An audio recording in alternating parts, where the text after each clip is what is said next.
Oh, hello. Welcome to day 2 of our week of prayer, Tuesday. Today we're looking at the fact that Christ's love compels us to love other Christians. Now, I'm sure we all know the story about the Welshman who was shipwrecked. Have you heard about him? Di shipwreck. He was shipwrecked. He went on a desert island, only him, no one else. Bit of a kind of Wilson moment from Castaway. Anyway, he was a builder, so he filled his time with building things. And years later, a ship came past. He went, "Hey!" And the ship said, "Oh, there he is." And he came over and they came to rescue him.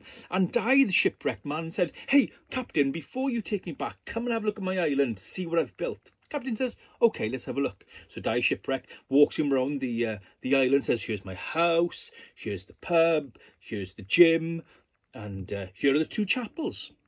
And the captain says, "Pardon? Here are the 2 chapels." The captain says, "But there's only one of you." He goes, "Oh yes, that's the chapel I go to, and that's the chapel I don't go to." It's funny, but it's sad, isn't it? Because it does represent something of the heart of Christians, that we do like to divide.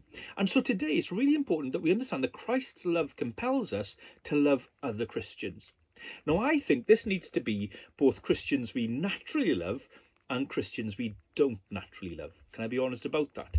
There are some that we really naturally love and some that we don't. Now, we see this at work, for example, in Philippians chapter 1. Paul says this, 1 verse 3. He says, "I thank my God every time I remember you. In all my prayers for all of you, I always pray with joy because of your partnership in the gospel from the first day until now." So there are Christians who, when we think of them, they fill our heart with joy. So our friends in Hillcrest Church in America, we're partners in the gospel. When we think of Don and the team, our hearts are filled with joy. John Funnel up in Abergavenny, we are partners in the gospel. At Christ Church down in Newport, we're partners in the gospel. At Crickhowell Evangelical Church, we're partners in the gospel. Monmouth Baptist Church, we're partners in the gospel. Our hearts, they just rejoice. But that's not the only type of people we need to pray for. Later on in chapter 1, Paul says something very interesting. He's in prison, and actually, whilst he's there, people are taking advantage of the fact he's in prison. They're, well, not the best people in some senses, but listen to what he says in Philippians chapter 1 and verse 15. "It's true that some preach Christ out of envy and rivalry, but others out of goodwill. The latter do so out of love, knowing that I am put here for the defence of the gospel. The former preach Christ out of selfish ambition, not sincerely, supposing that they can stir up trouble for me while I'm in chains. But what does it matter? The important thing is that in every way, whether from false motives or true, Christ is preached, and because of that, I rejoice." Do you know, there will be other Christians, other churches, and we don't know what the motives are. We don't know exactly what's going on. Paul says, who cares? Who cares? Let's rejoice. Let's rejoice. And it's really important for us that we don't become a people of, that's my church that I go to and that's the church I don't go to. Actually, we need to pray for every Christian and for all the churches. And so today I want you to think of 2 groups of people to pray for.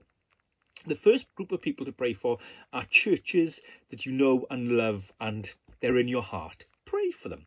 Why not look at the FIC website and look at the churches there, or go to the YouTube channel of the FIC and look at the Meet the Local Churches videos. They are brilliant. Why not pray for churches where friends and families attend in England and Scotland and America and France and Africa and around the world?